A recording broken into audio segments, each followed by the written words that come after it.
Hey friends, it is time for another 4 Minutes on Friday. Hope that you have had another great week. If you're watching this on the day it's released, it is Good Friday. And I wanted to spend a couple minutes, just this 4 minutes today, just touching on some things related to Good Friday and some greater theological understanding that I have had of what all is happening around leading up to and including the death and resurrection of Jesus. Some friends of mine and I have spent some time developing a podcast called Gospel Jazz.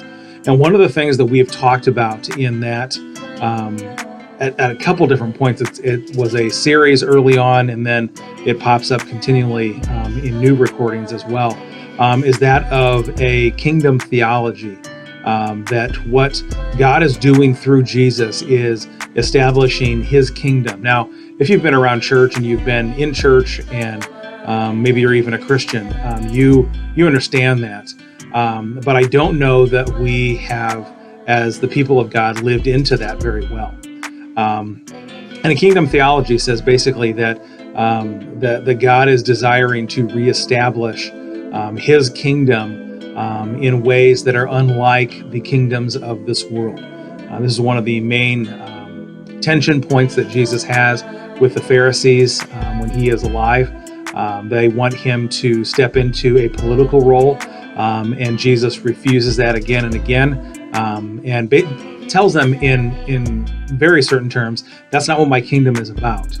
And what Jesus' kingdom is about is kind of an upside down model of how kingdoms of the world operate. Jesus says if you want to be first, you have to be last. If you want to be important, you have to become unimportant. If you want to have great wealth and importance and happiness, you have to be willing to give your wealth and your happiness away. You have to be willing to invest your life into the lives of others. And the way that this shows up in the 21st century for me as a pastor, for the church that I am partially responsible for leading, is the investment in the community in which we live, and to do things for the community that don't have a direct impact on our church budget, that don't have a direct impact on the growth of the church. These are things that we do as a church body and certainly as individuals that pour into the kingdom of God. That help those who can't help themselves, who help those that are in desperate need of assistance.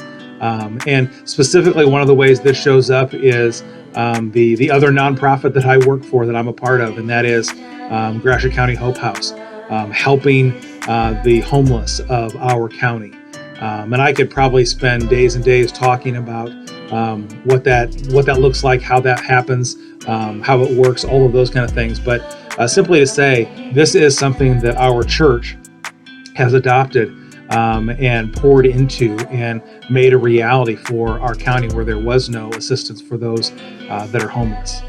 Another thing that we end up doing, and I'm just giving a couple of examples from a small church in a small town. I'm sure there are many other wonderful examples of this, but one other example that we engage in on on an annual basis is the I Love My City campaign, where we partner with the city of St. Louis here in central Michigan, and we get as many churches as possible apart. I think we had 5 or 6 a couple of years ago when we first launched this, and we took on projects that the city had identified.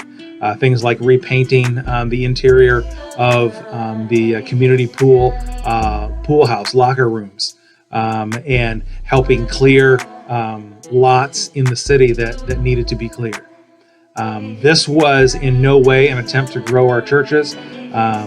There was probably, if we're honest, because we suspended church on that Sunday, so there was probably some lost tithe and income for the church that was a result of us suspending church as a single body and instead joining with the other church bodies in the city and doing something significant. All of this is born out of a kingdom mentality, that this is about the kingdom of God. The kingdom of God is bigger, more beautiful, and more wonderful than many of us could probably imagine, myself included, because it is more diverse, picturesque, and wonderful when the kingdom of God shows up. So I would encourage you, whether you are a part of a church or not, find a way to be involved in the community in which you live that pours into it, where you don't gain anything from it as an individual specifically, that you don't reap any specific benefits, that instead you are simply pouring your life into others. And I promise, whether you are a church person or not, God is going to do something with that experience. God is going to do something in your heart that you didn't expect to see happen, you didn't see coming, but it's going to be an amazing experience for you. So with that said, go out and practice the kingdom theology. Have a great week, friends.